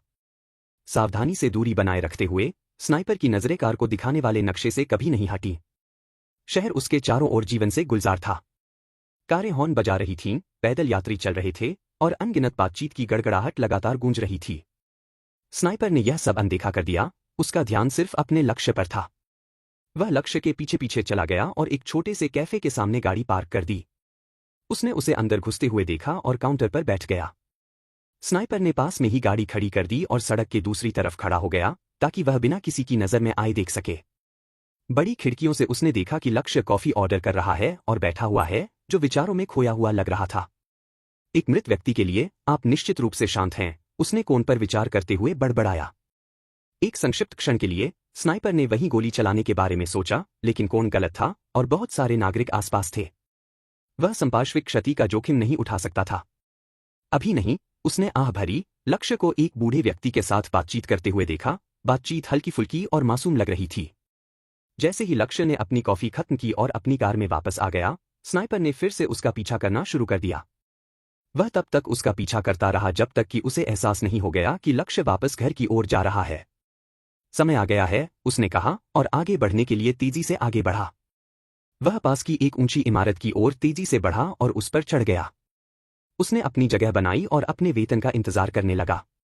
लक्ष्य जल्द ही दिखाई दिया और फुटपाथ पर खड़ा हो गया। जैसे ही वह बाहर निकला और रुका, स्नाइपर ने गोली चला दी। अलविदा मादरचोद, उसने ट्रिगर दबाते हुए कहा। और उसी क्षण लक्ष्य लड़खड़ा गया और गोली उससे चूक गई। स्नाइपर ने सदमे में 1 सेकंड बर्बाद किया। क्या बकवास है, उसने फिर से उसे निशाना बनाते हुए गुर्राते हुए कहा। इससे पहले कि वह गोली चला पाता, वह इमारत के अंदर फिसल गया। अपने लक्ष्य को फिर से भागने न देने के दृढ़ निश्चय के साथ स्नाइपर ने लक्ष्य के पेंटहाउस अपार्टमेंट की खुली खिड़कियों पर ध्यान केंद्रित किया। उसके दिमाग में योजनाओं और आकस्मिकताओं के बारे में विचार चल रहे थे। मैं तुम्हें पकड़ लूंगा, चाहे कुछ भी हो, उसने अपना स्कोप समायोजित करते हुए कसम खाई। यह दुनिया का अंत नहीं था। वह एक और मौका, एक और पल खोजेगा जब लक्ष्य कमजोर होगा। वह एक बात तो पक्की तरह जानता था। जब तक उसका मिशन पूरा नहीं हो जाता, तब तक वह चैन से नहीं बैठेगा, जब तक कि उसका लक्ष्य वह चेक न हो जिसे वह भुना न सके, बल्कि वह नाम हो जिसे उसकी सूची से काट दिया गया हो। तुम हमेशा के लिए छिप नहीं सकते, उसने फुसफुसाते हुए कहा। उसकी नजर पेंटहाउस से कभी नहीं हटी। शिकार जारी रहेगा। मेरा वैम्पायर हरम हर चीज पर हावी हो जाएगा। अध्याय 48, पहले की शांति। पिछला। अगला। मैटन परिवार एक बार फिर अपने पेंटहाउस के लिविंग रूम में एकत्रित हुआ। रात्रि का आकाश उनकी तैयारियों के लिए एक शांत किंतु तनावपूर्ण पृष्ठभूमि प्रस्तुत कर रहा था। माहौल उत्साह और एकाग्रता के मिश्रण से भरा हुआ था क्योंकि वे अपने मिशन के अगले चरण के लिए तैयार थे। एजरा सोफे के किनारे पर बैठा था और अपने काम के विवरण पर विचार कर रहा था, जबकि ज़ेन आराम से बैठी थी। उसकी आंखें प्रत्याशा से चमक रही थीं। ओलिविया उनके सामने खड़ी थी, उसकी उपस्थिति ध्यान आकर्षित कर रही थी। मुझे पता है कि मैं पिछले हफ्ते बहुत व्यस्त रही हूं, ओलिविया ने चुप्पी तोड़ते हुए कहा। उसकी आवाज गंभीर थी और वह उनकी आंखों में देख रही थी। मैं वास्तव में ऐसी स्थिति की आशंका में पैसे इकट्ठा कर रही थी। एजरा और ज़ेन ने एक दूसरे को देखा। ओलिविया ने आगे कहा, जैसा कि हम सहमत हुए थे, दोनों गिरोहों को एकजुट करने की हमारी योजना का पहला कदम उनके लिए एक नया गिरोह बनाना है। मौजूदा प्रतिद्वंद्विता को देखते हुए कोई भी गिरोह स्वेच्छा से दूसरे के अधीन नहीं आएगा। हमें एक तटस्थ आधार की आवश्यकता है। ज़ेन अचानक उछल पड़ी, उसकी खुशी साफ झलक रही थी।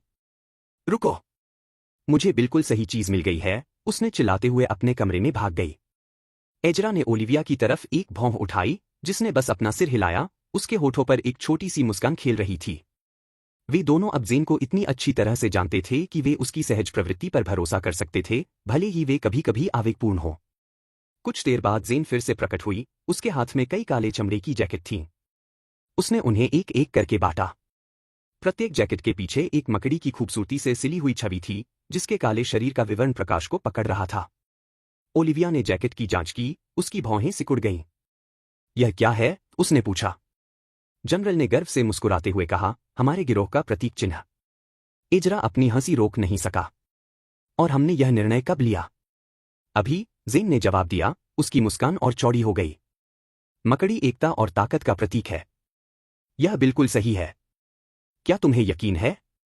या तुम सिर्फ अपने प्रतीक के साथ कुछ चाहते थे? ऐसा मत सोचो कि मुझे तुम्हारे शरीर पर मकड़ी के टैटू से समानता नहीं दिखती, वह हंसा। बिल्कुल सही, मेरा प्रतीक, वही बात। जनरल ने उसकी टिप्पणी को टाल दिया। ओलिविया ने अपना गला साफ किया, फिर उन दोनों को संबोधित किया। मैं कुछ और काम भी कर रही हूं। मैंने इंसानों की एक बेहतरीन स्ट्राइक टीम बनाई है, जो दिन में हमारे हाथ होंगे। वे हमारे नए गिरोह का मुख्य नेतृत्व करेंगे। एजरा की आंखें आश्चर्य से चौड़ी हो गईं। एक बेहतरीन स्ट्राइक टीम? तुमने यह कब प्रबंधित किया? ओलिविया ने उसकी नजरों का सामना किया, उसका चेहरा गंभीर था। वे महंगे थे, लेकिन वे वफादार थे। हमें ऐसे लोगों की जरूरत है जो दिन के उजाले में काम कर सकें, संवेदनशील कामों को संभाल सकें और खुफिया जानकारी जुटा सकें। यह टीम हमारी सफलता के लिए महत्वपूर्ण होगी। एजरा ने पीछे झुककर जानकारी को संसाधित किया। यह समझने के लिए बहुत कुछ था, लेकिन उसने ओलिविया के निर्णय पर भरोसा किया। अगर उसने कहा कि उन्हें इसकी जरूरत है, तो उन्हें इसकी जरूरत थी। हम उनसे कब मिलेंगे? उसने पूछा। ओलिविया खड़ी हो गई, उसकी हरकतें सहज और सोची समझी थीं। हम आज रात अपने नए मानव दल से मिलेंगे। मैटन का परिवार पेंट हाउस से निकल गया। ओलिविया की कार सड़क पर आसानी से सरकती हुई उस गुप्त स्थान की ओर बढ़ रही थी जहां उनका नया दल इंतजार कर रहा था। रात शांत थी, पूरा चांद उन पर चमक रहा था। जनरल ने रेडियो पर क्लिक किया। हाँ दोस्तों, यह शीर्ष 10 की सूची में दूसरा गाना था। I will be your unicorn लड़कियों के समूह AXE द्वारा गाया गया। यह गाना फिर से, ज़ेन ने बड़बड़ाते हुए कहा। यह हर जगह खून से लथपथ है। यह आपको इससे नफरत करने के लिए पर्याप्त है। रेडियो ने आगे कहा, नंबर 1 स्थान के लिए हमारे पास वेफर है जिसका एक सुंदर हिट सिंगल है, ओह माय ड्वार्फ। हालांकि इस गाने का भविष्य फिलहाल अनिश्चित है क्योंकि संगीत विनियमन समिति नस्लवाद के आरोपों पर इस गाने की समीक्षा कर रही है। अब यह बकवास है, जनरल चिल्लाया। बोना तो कोई जाति भी नहीं है। क्या? एजरा आगे झुका। बेशक यह है। हमारे पास 3 मानक नस्लें हैं, मानव, बोना और योगिनी। किताबों में, असल जिंदगी में नहीं। असल जिंदगी में बोने सिर्फ इंसान होते हैं जो बाकियों से छोटे होते हैं। बस यही बात है, ज़ेन ने तर्क दिया, उसकी आवाज में मनोरंजन की झलक थी। इसका मतलब है कि पूरी गीत समीक्षा का कोई आधार नहीं है। एजरा ने सिर हिलाते हुए हंसते हुए कहा। चलो जनरल, तुमने वही काल्पनिक किताबें पढ़ी हैं जो मैंने पढ़ी हैं। बोनों की एक अलग संस्कृति, कौशल और, जाहिर है, उनकी ऊंचाई होती है। क्या उन्होंने वर्षों पहले खुद को एक नई जाति या किसी अन्य रूप में पंजीकृत नहीं कराया था? एजरा ने भौहें चढ़ाई। हर कोई जानता है कि यह बकवास है। शहर से गुजरते हुए उनकी बातचीत जारी रही, जिससे उनके मिशन का तनाव कम हुआ। वे जल्द ही एक पुराने गोदाम में पहुंच गए, जिसका बाहरी हिस्सा बहुत ही साधारण था और परिदृश्य में घुल मिल गया था। ओलिविया ने आगे बढ़कर रास्ता दिखाया, उसका आत्मविश्वास साफ झलक रहा था जब वह एक साइड डोर के पास पहुंची और एक हाईटेक सिक्योरिटी लॉक दिखाया। ऐसा कुछ जो इस बिल्डिंग में नहीं होना चाहिए था। उसने एक कोड डाला। दरवाजा एक हल्की क्लिक के साथ खुला और वे अंदर चले गए। गोदाम का अंदरूनी हिस्सा आश्चर्यजनक रूप से सुव्यवस्थित था। वे पीछे के कमरे में पहुंचे, जहां उनकी बेहतरीन स्ट्राइक टीम इकट्ठी थी। एजरा ने तुरंत एक खुली खिड़की देखी, जिससे कमरे में ठंडी रात की हवा आ रही थी। ओलिविया आगे बढ़ी, उसकी उपस्थिति ने सबका ध्यान अपनी ओर खींचा। सब लोग, एजरा और ज़ेन से मिलिए। वे हमारी टीम के दूसरे सदस्य हैं। 5 व्यक्ति कमरे में इधर उधर घूम रहे थे, उनकी मुद्रा शांत थी, लेकिन उनकी आंखें सतर्क थीं। सबसे पहले, हमारे पास मार्कस है, ओलिविया ने एक लंबे, मांसल आदमी की ओर इशारा करते हुए कहा, जिसके बाल छोटे थे। मार्कस एक युद्ध विशेषज्ञ है, जो पहले विशेष बलों में था। वह हमारी अग्रिम पंक्ति की रक्षा और आक्रमण विशेषज्ञ है। मार्कस ने विनम्रतापूर्वक सिर हिलाया, उसकी आंखें पेशेवर तीव्रता के साथ एजरा और ज़ेन को देख रही थीं। अगली बारी सारा की है, ओलिविया ने तीखी आंखों और आत्मविश्वास से भरी मुद्रा वाली एक दुबली पतली महिला की ओर इशारा करते हुए कहा। सारा हमारी रणनीतिकार है। उसकी पृष्ठभूमि सैन्य खुफिया विभाग में है और वह सामरिक योजना बनाने में विशेषज्ञ है। उसने यूरेनियम के खेतों में लड़ाई लड़ी है। जनरल ने प्रभावित होकर सीटी बजाई। यह बढ़िया है। मैं हमेशा से वहां जाना चाहता था। मैं इसकी सलाह नहीं दूंगी मैडम, सारा ने एक हल्की सी मुस्कान दी, उसकी आंखें गणना और आकलन कर रही थी। यह धरती पर नरक है। यहाँ इवान है, ओलिविया ने एक मोटे आदमी की ओर इशारा किया जिसकी दाढ़ी घनी थी और बेल्ट से कई तरह के औजार लटके हुए थे। इवान हमारा तकनीक और विध्वंस विशेषज्ञ है। अगर इसमें तकनीक शामिल है या इसे उड़ाने की जरूरत है, तो वह आपका आदमी है। इवान ने मित्रतापूर्वक हाथ हिलाया, जिससे वह एक प्यारे भालू जैसा दिख रहा था, उसका व्यवहार उसके कठोर रूप से मेल नहीं खा रहा था। फिर लीना है, ओलिविया ने छोटे, नुकीले बालों वाली एक दुबली पतली महिला की ओर सिर हिलाते हुए कहा। लीना हमारी घुसपैठ और टोही विशेषज्ञ है। वह किसी भी जगह पर बिना किसी की नजर पड़े घुसने और बाहर निकलने में माहिर है। लीना ने उनकी ओर आंख मारी, उसका आत्मविश्वास स्पष्ट था। और अंत में, हमारे पास डेविड है, ओलिविया ने शांत, संयमित भाव वाले एक व्यक्ति की ओर इशारा करते हुए अपनी बात समाप्त की। डेविड हमारा चिकित्सक और सहायक है। उसके पास व्यापक चिकित्सा प्रशिक्षण है और वह युद्ध के मैदान में लगी चोटों से लेकर रणनीतिक योजना तक किसी भी चीज को संभाल सकता है। डेविड ने स्वीकृति में अपना सिर झुकाया। सारा, नक्शे निकालो, ओलिविया ने सिर हिलाया। चलो योजना बनाते हैं। जैसे ही सारा ने सिर हिलाया और मुड़ी, हवा में एक तेज दरार की आवाज गूंजी। एजरा को एक तेज दर्द महसूस हुआ, जैसे कोई चीज उसके माथे में घुस गई हो, घाव से खून बह रहा हो। गोली की आवाज आधे सेकंड बाद उन तक पहुंची, जो गोदाम में गूंज रही थी। एजरा लड़खड़ाता हुआ समय की गति को धीमा कर रहा था, उसके चारों ओर का कमरा धुंधला हो रहा था। अंधेरे से पहले जो आखिरी चीज उसने देखी वह थी उसके साथियों के हैरान और डरे हुए चेहरे। क्या फू ढप, मेरा वैम्पायर हरम हर चीज पर हावी हो जाएगा। अध्याय 49 तूफान। पिछला, अगला। बिंगो, स्नाइपर मुस्कुराया। आखिरकार उसे पता था कि यह आएगा। लक्ष्य के अंदर खिसकने के बाद उसने पेंटहाउस की खिड़कियों पर ध्यान केंद्रित किया, लेकिन लक्ष्य के वहां पहुंचने से पहले ही किसी ने उसे बंद कर दिया। उसने दिन भर दुखी होकर देखा। अमीर लोग उसने उपहास किया, पूरा दिन घर पर रहकर कुछ भी नहीं करते हुए। जब रात हुई तो उसने अपना सामान समेटा और अपने ठिकाने से उतरकर चला गया। आज एक धोखा हुआ। वह अपनी कार में बैठने ही वाला था कि उसने देखा कि दो खूबसूरत महिलाएं एक कार में सवार होकर लक्ष्य बन गई है। वह चौंक कर अपनी कार में घुस गया और कुछ दूरी पर उसका पीछा करता रहा। यह वाकई मेरा भाग्यशाली दिन था। हालात को और बेहतर बनाने के लिए वे गोदामों से भरे एक सुनसान इलाके में चले गए। उसने गोदाम को चिह्नित किया और एक अच्छी जगह की तलाश में दौड़ पड़ा।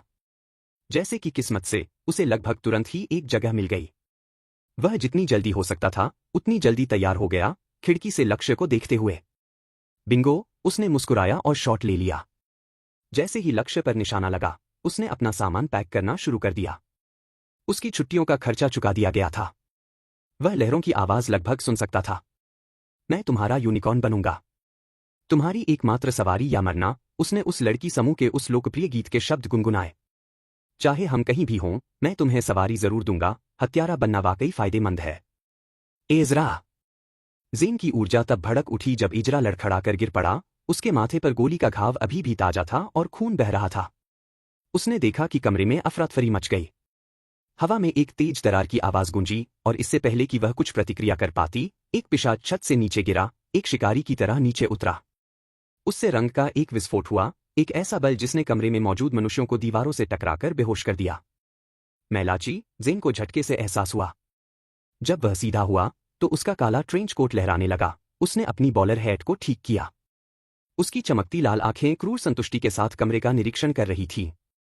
खिड़की से दो समान कपड़े पहने महिला पिशाच दिखाई दिए। उनकी आंखें समान रूप से ठंडी और भयावह थीं। एक काले बॉक्स ने जल्दी से जगह को ढक दिया, उन्हें अंदर बंद कर दिया। एजरा की रक्षा करो, ओलिविया चिल्लाई। उसकी आवाज भ्रम को चीरती हुई निकली। ज़ेन ने तुरंत हरकत में आकर खुद को एजरा के धीरे धीरे पुनर्जीवित हो रहे शरीर और मलाची के गुर्गों के बीच खड़ा कर लिया। वह ओलिविया को मलाची से भिड़ते हुए सुन सकती थी। उनकी लड़ाई की आवाजें कमरे में गूंज रही थीं, लेकिन उसकी नजर सिर्फ अपने सामने खड़े दो लोगों पर थी। आओ, कुछ ले लो, वह गुर्राई। उसे पिशाच का खून पिए हुए कुछ समय हो गया था। उसने प्रत्याशा में अपने होंठ चाटे। एक महिला पिशाच ने ज़ेन पर हमला किया। उसके नुकीले दांत बाहर निकले हुए थे। ज़ेन ने एक तरफ से छलांग लगाई और एक शक्तिशाली किक मारी जिससे पिशाच नीचे गिर गया। घातक गति से आगे बढ़ते हुए दूसरे मिनिन ने दूसरी तरफ से हमला किया। ज़ेन ने उसके हमलों को रोका और मुक्कों की झड़ी लगाकर उसे पीछे धकेल दिया। ज़ेन के लड़ते समय उसने ओलिविया और मलाची की तरफ देखा। ओलिविया तेजी से आगे बढ़ी, उसके हमले केंद्रित और घातक थे। हालांकि मलाची ने उसके वार का जवाब दिया। उसके हाव भाव में मनोरंजन और झुंझलाहट का मिश्रण था। क्या तुम्हारे पास बस इतना ही है, ओलिविया? ज़ेन ने उसे ताना मारते हुए सुना, क्योंकि उसने कई तेज हमलों को विफल कर दिया था। मुझे इससे ज्यादा की उम्मीद थी। ओलिविया ने कोई जवाब नहीं दिया, उसकी आंखें एकाग्रता में सिकुड़ी हुई थीं। वह घूमी और मलाची की छाती पर एक जोरदार लात मारी जिससे वह पीछे की ओर खिसक गया। मलाची ने गहरी, हड्डियों को कंपा देने वाली आवाज में हंसा, फिर खुद को फिर से उस पर फेंका। ज़ेन का ध्यान अपनी लड़ाई पर वापस चला गया क्योंकि एक मिनिन ने उसे घेरने की कोशिश की। वह घूम गई और पिशाच को पीछे से जोरदार थप्पड़ मारा जिससे वह लड़खड़ा गई। दूसरे मिनिन ने मौके का फायदा उठाया और ज़ेन को जमीन पर पटक दिया। वे आपस में भिड़ गए और दोनों ने ऊपरी हाथ हासिल करने की कोशिश की। ज़ेन की उंगलियों ने एक छिपे हुए खंजर की मूठ ढूंढ ली और उसने उसे मिनिन के शरीर में घुसा दिया। पिशाच दर्द से चीख उठा और लुढ़क कर नीचे गिर गया। ज़ेन जल्दी से अपने पैरों पर खड़ी हो गई और उसकी नज़र इजरा पर पड़ी। उसका घाव भर रहा था, लेकिन उसकी पसंद के हिसाब से बहुत धीमी गति से। उसे और समय देने की जरूरत थी। इस बीच मलाकी ओलिविया को अपने कब्जे में लेने से संतुष्ट नहीं था। उसने एक हाथ उठाया और उसकी पीठ से दो छायादार जीव निकले, जिनमें से प्रत्येक अंग और पंजों का एक विचित्र सा रूप था। वे आगे बढ़े, जिससे ओलिविया को अपना ध्यान बांटना पड़ा। ओलिविया के सुंदर सफेद पंख उसकी पीठ से बाहर निकलते हैं, तथा उसे पार्श्विक हमलों से बचाते हैं। यह बहुत बुरा लग रहा है, जेन ने तत्काल खतरे पर ध्यान केंद्रित करते हुए कहा।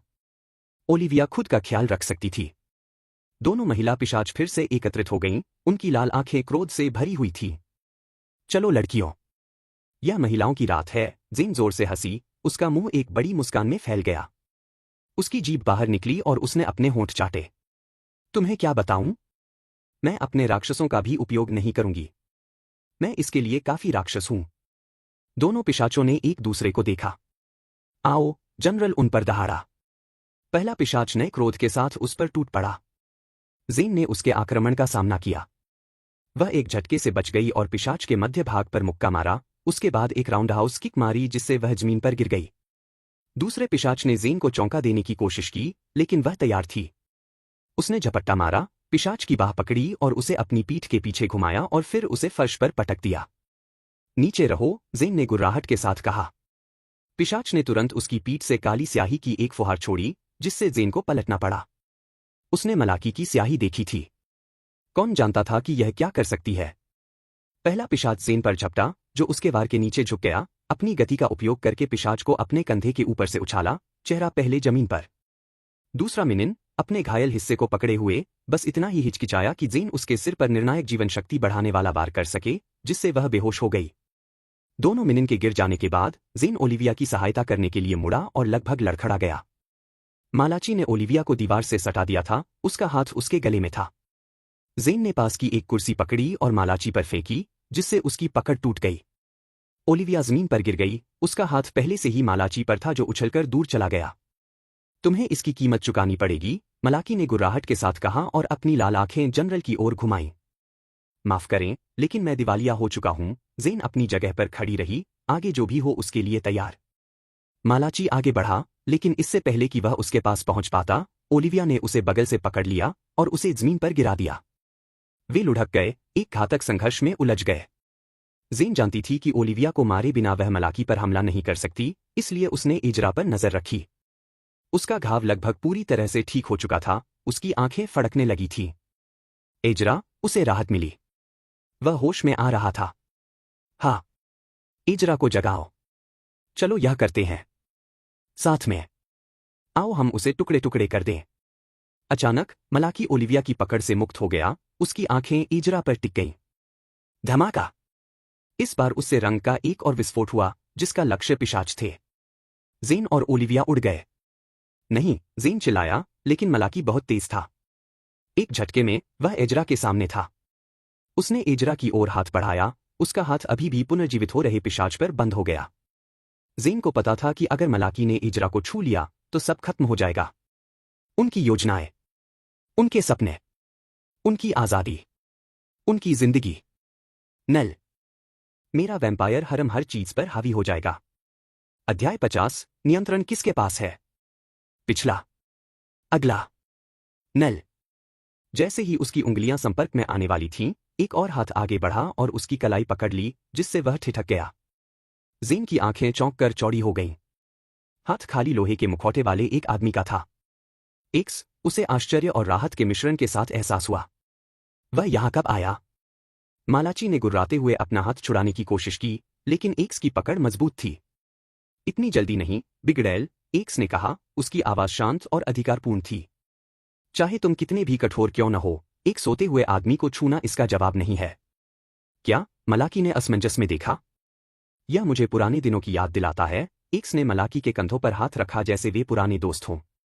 तुम, मैं, एजरा, उसकी 2 पत्नियां और जो भी महिलाएं तुम पार्टी में लाते हो। असली रेव की तरह इसे खत्म करना। अच्छे दिन, यार। अच्छे दिन। एक्स ने अपने मुखौटे से आंसू पोंछने का नाटक किया और नाटकीय ढंग से सूंघने लगा। जेन ने जल्दी से मलाकी के ध्यान भटकने का फायदा उठाया। उसने खुद को सबसे नजदीकी छाया प्राणी पर फेंका और पिशाच मिनियन से लिया चाकू इस्तेमाल करके उसके अलौकिक रूप को काट डाला।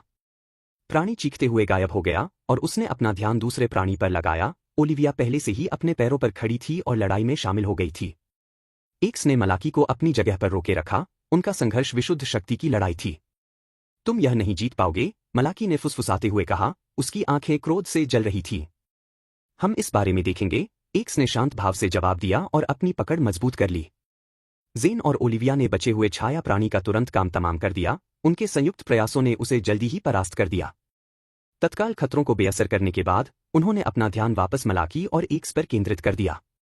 उसे खत्म कर दो, जेन ने आग्रह किया। उसकी आंखें दृढ़ संकल्प से जल रही थीं। उसे मार दो। ओह! एक्स ने असमंजस में अपना सिर झुकाया। क्यों? तुम क्या बात कर रहे हो? जनरल ने भौहें सिकोड़ी। क्या तुम यहां लड़ने नहीं आए हो? वास्तव में, नहीं, एक्स ने अजीब तरह से अपनी ठोड़ी खुजाई। मैं बस देख रहा था, लेकिन अगर मलाकी ने इजरा को छुआ तो शो निश्चित रूप से खत्म हो जाएगा। मैं ऐसा नहीं होने दे सकता। मलाकी ने अपना हाथ झटक कर छुड़ाया और एक्स से दूर छलांग लगा दी। तुम जिस भी छेद से बाहर निकले हो उसी में वापस चले जाओ। यह तुम्हारा मामला नहीं है। जेन और ओलिविया दोनों पिशाचों को देखकर चिंतित हो गए। मुझे पता है, एक्स ने आह भरी। तुम्हें पता है क्या? चलो सब घर चलते हैं। घर जाओ? यह अभी खत्म नहीं हुआ है, मलाकी ने एक बार फिर हमला करने से पहले थूका। एजरा की नींद चीखने चिल्लाने, टकराने और लड़ाई की स्पष्ट आवाजों से खुली। उसका सिर धड़क रहा था। उसे बेहोश करने वाली किसी चीज का दर्द उसके विचारों को धुंधला कर रहा था। जैसे ही उसकी दृष्टि साफ हुई, उसने खुद को एक अराजक भीड़ के बीच पाया। उसके दिमाग में धुंधली यादें घूम गईं। वह खाली मुखौटे वाले आदमी को जानता था। एक मेज के चारों ओर भीड़ की यादें उसके सिर में भर गईं। उसने अपना सिर हिलाया, उसे साफ करने की कोशिश करते हुए। वह आदमी दोस्त था या दुश्मन? वह जहां था, उसके पास ही एक लाल जंजीर लटकी हुई थी। सहज ज्ञान के कारण वह झुक गया और उसने अपने पास आने वाले किसी भी व्यक्ति से खुद को बचाने की तैयारी कर ली। वह लड़खड़ाता हुआ अपने पैरों पर खड़ा हुआ। उसकी इंद्रियां एड्रेनालाइन से तेज हो गई थी। दो जानी पहचानी महिलाएं, एक काले बालों वाली और एक सफेद बालों वाली, दो समान पोशाक वाली महिला पिशाचों से भिड़ गई थीं। कमरे के कोने में नकाबपोश आदमी ने एक छोटे आदमी के खिलाफ लड़ाई की और शक्तिशाली वार किए। वह लड़खड़ा गया। अगर मैं उसे नहीं पा सकता तो कोई और भी उसे नहीं पा सकता। जब वह खून से लथपथ होकर मर रहा था तो उसके दिमाग में उन दो महिलाओं की यादें तैरने लगीं जो उसके ऊपर खड़ी थीं। तुम उसे मार डालोगे? हाँ। यह याद ताज़ा हो गई। वे मुझे मारना चाहते थे। वे मेरे दुश्मन हैं। इजरा की उलझन समाधान में बदल गई। वह किसी पर भरोसा नहीं कर सकता था जब तक कि उसे पता न चल जाए कि कौन उसके पक्ष में है। उसने सबसे नजदीकी आकृति पर हमला किया, जो सफेद पंखों वाली काले बालों वाली महिला पिशाच थी। उसकी ताकत हताशा से प्रेरित थी। वह उसकी ओर घूमी, उसकी आंखों में आश्चर्य की झलक थी। फिर उसने उसके हमले का प्रतिकार किया। एजरा, रुक जाओ, वह चिल्लाई, लेकिन उसकी आवाज उसके दिमाग में छाए कोहरे को मुश्किल से भेद पाई। वह जो आवाजें निकाल रही थी वे उस पर स्थिर की तरह छा गईं। एजरा ने पिशाच पर जोरदार मुक्का मारा, जिससे वह गिर गई। उसने ठीक समय पर मुड़कर देखा कि नकाबपोश आदमी और छोटा आदमी करीब आ रहे हैं, एक क्रूर मुठभेड़ में बंधे हुए हैं। उनकी हरकतें गति के साथ धुंधली हो रही हैं। युद्ध में उसके खिलाफ खड़े दो लोगों की याद उसके दिमाग में कौंध गई। वह उन्हें अपने करीब नहीं आने दे सकता था। यह तय करते हुए कि हमला ही सबसे अच्छा बचाव था, उसने उन दो लड़ाकों पर हमला किया ताकि उन्हें मार गिराया जा सके। नकाबपोश आदमी ने उसके हमले को रोक दिया। उसकी लाल आंखें नकाब के पीछे से चमक रही थीं और सिकुड़ रही थीं। यह क्या है? हमारा वीआईपी उठ गया है। जागो, जागो। अच्छी नींद लो। उसकी रीढ़ के आधार से एक पूंछ फूट पड़ी, जो उस जगह पर घुस गई जहां उस छोटे आदमी का सिर था। नीचे आओ बेटा, नकाबपोश आदमी चिल्लाया, लेकिन एजरा का दिमाग इतना धुंधला था कि वह शब्दों को समझ नहीं पाया। बुजुर्ग बोल रहे हैं। उसने अपना हमला जारी रखा और नकाबपोश आदमी को कई शक्तिशाली वार करके पीछे धकेल दिया। उसकी पूंछ उसके पीछे चली गई और उसका आभा मंडल कमरे में फैल गया, जिससे उसे देखने की एक विस्तृत श्रृंखला मिल गई। छोटे कद के आदमी ने पूंछ के वार को चकमा दिया, एजरा के करीब जाने की कोशिश की और असफल रहा। मुझे लगता है उलझन में हमें चाहिए उसे रोकें। दर्द होता है। एजरा दो महिलाओं की आवाज सुन सकता था जब वे अपने विरोधियों से लड़ते हुए उसके पीछे बातचीत कर रही थीं। सफेद बालों वाली महिला ने अपने प्रतिद्वंद्वी के दिल में हाथ घुसा दिया और उसकी गर्दन पर काट लिया और आनंद के भाव के साथ खून पी गई। एक पल के लिए उसकी दृष्टि दोहरी हो गई और उसने महिला को नग्न देखा और उसके चेहरे पर भी वैसा ही भाव था। काले बालों वाली पिशाचनी ने अपने प्रतिद्वंद्वी को एक तेज किक से अलग किया और उसकी ओर बढ़ी। सफेद बालों वाली पिशाचनी ने शेष प्रतिद्वंद्वी को युद्ध में उलझा दिया। उसके होठों से खून टपक रहा था, उसके चेहरे पर एक पागल मुस्कान थी। मैं इस पर काम कर रही हूं, काले बालों वाली महिला चिल्लाई। किस बात पर? एजरा का दिमाग स्वाभाविक निष्कर्ष पर पहुंचने से पहले ही लड़खड़ा गया। मुझे मार डालना? कभी नहीं। छोटे पिशाच ने अराजकता का फायदा उठाया और गोदाम में काली ऊर्जा का एक बादल छा गया, जिससे सभी की हरकतें बाधित हो गईं। वह हंसा, उसकी आवाज में जीत की भावना थी। बिल्कुल सही। बस इतना ही। इजरा को लगा कि काली ऊर्जा उस पर हावी हो रही है, उसके अंदर घुस रही है और उसके अंदर किसी चीज को जकड़ रही है। उसके सिर में छाई धुंध थोड़ी हट गई। उसने अपना लक्ष्य बदला और दहाड़ते हुए छोटे पिशाच पर हमला किया। उस आदमी ने उसके हमले का सामना किया, उनकी टक्कर से कमरे में सनसनी फैल गई। नकाबपोश आदमी उसके साथ जाने के लिए आगे बढ़ा, लेकिन उसकी पूंछ ने उसे अस्वाभाविक रूप से तेजी से घुमाया और उसे रोक दिया। हम उसे रोकेंगे। या ऐसे ही हमेशा के लिए, आदमी ने दोनों महिलाओं को आवाज दी। मैं यह जानता था। वे मुझे मारने के लिए एक साथ हैं। इजरा ने छोटे आदमी पर वार करना जारी रखा, अपनी आभा से बाकी सभी को देखता रहा। छोटा आदमी सबसे तात्कालिक खतरा था। वह उसके भीतर से कुछ चुराना चाहता था, कुछ ऐसा जिसे वह कभी नहीं छोड़ना चाहता था। आदमी ने आसानी से उसके वार को रोका, उसकी आंखें पर पीड़क आनंद से चमक रही थी। और इजरा के पेट में चीरने की अनुभूति और बढ़ गई। बल अपने चरम पर था। एजरा, सफेद बालों वाली महिला की तेज आवाज उसके दिमाग में छाए कोहरे को चीरती हुई निकली। नियंत्रण किसका है? तुम या जानवर? एक पल के लिए इजरा हिचकिचाया, उसकी नजर कमरे में मौजूद हर किसी पर घूम रही थी। क्या? उसके दिमाग में कुछ क्लिक हुआ और सब कुछ वापस आ गया। कैसीनो में मरना, ओलिविया और जनरल से मिलना, एक्स और मालाची से लड़ना, वेलेरन पर कब्जा करना। वह शक्ति जो उसके पेट में राक्षस को चीर रही थी, फिसल गई जैसे कि अब उसमें कोई दम नहीं बचा था। ओह ओह, एक्स की आवाज ने सन्नाटा भर दिया। तुम वापस आ गए। जनरल ने उसकी नजरों से नजर मिलाई और बड़ी मुस्कान बिखेरी। अच्छा, चलो इसे खत्म करते हैं।